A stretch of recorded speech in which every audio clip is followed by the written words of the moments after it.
Programang ito ay rated SPG. Striktong patnubay at gabay ng magulang ang kailangan. Maaaring may masiselang tema, lengguwahe, karahasan, sexual, horror o droga na hindi angkop sa mga bata. Dahil sa pagkakulong ni Hector ay talagang prosigido ito na makatakas na kung saan talagang pinansyahan ng kanyang kapatid na kung saan ito ay nakalaya na.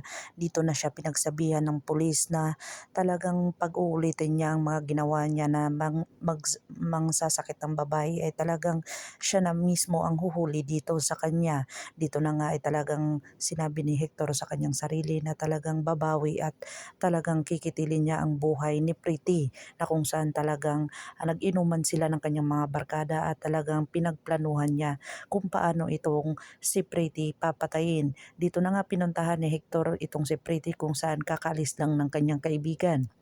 Dito na nga ay talagang porsigido itong si Hector na talagang looban nitong si Pretty na kung saan hindi siya makakadaan dito sa main door dahil pinadlakan nito ni Pretty. Dito siya dumaan sa bintana na kung saan nakapasok siya dito na talagang mapupuntahan niya itong si Pretty doon sa itaas habang natutulog. Dito na nga si Mayor ay talagang pinagplanuhan ng kanyang asawang si Chacha na talagang kitilin ang kanyang buhay na kung saan nilagyan ng kanyang pagkain ng talagang pampahilo na kung saan talagang dito na talaga sinabi ni Congressman na patayin na ni Chacha ang kanyang asawa.